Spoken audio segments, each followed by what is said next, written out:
What is something whose gravity is so intense, not even light can escape it? Something that would stretch you into thin strands of atoms if you even got close to it. If you guessed a black hole, then you're correct. Now, before I get into what black holes are and their significance, I'd appreciate you to like the video, subscribe to the channel, and hit the notification bell to stay tuned for future content. Okay, so how insane are black holes?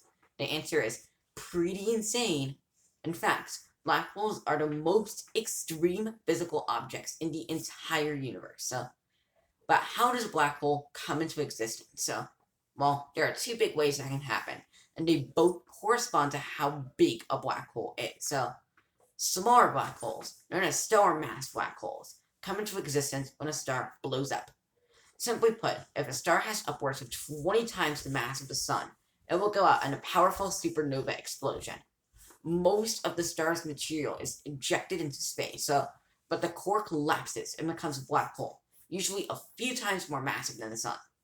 There are also black holes that are much, much, much bigger, supermassive black holes. We actually don't know how supermassive black holes come into existence, but we have some theories, ranging from a bunch of matter falling to smaller black holes in the early universe to several medium-sized black holes merging into one big one.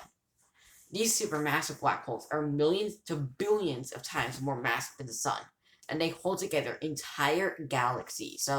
And the Milky Way is no exception.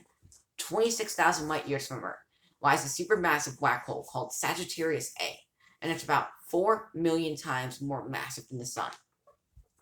Okay, so we've established the two types of black holes, but how exactly does a black hole work? Well, all of the mass that falls into a black hole is concentrated into one tiny point, the singularity. A singularity is a point in space that has zero volume, but infinite density. Since gravity is related to how dense an object is, then that means the singularity has very, very strong gravity.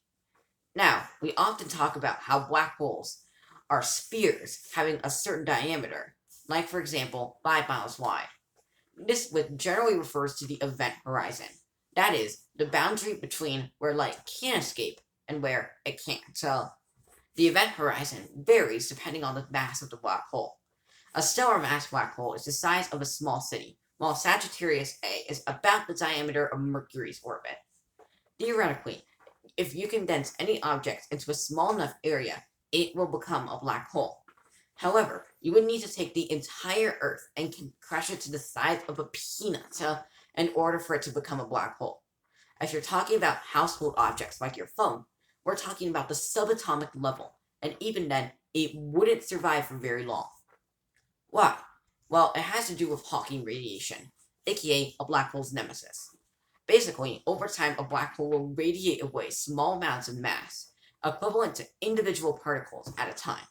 That phone-sized black hole from earlier will disappear in a matter of milliseconds. Since it's so small, the pace of radiation is extremely fast. For larger black holes, it will take much, much, much longer. The largest black holes known to exist will probably take about a Google years to radiate away. That is 1 followed by 100 zeros. By that time, stars and other large objects will have already disappeared due to proton decay. However, the pace of radiation is currently so slow that it's estimated that all black holes more massive than the moon are actually growing right now, with that growth rate far outpacing the loss rate. And that wraps up for this video about black holes.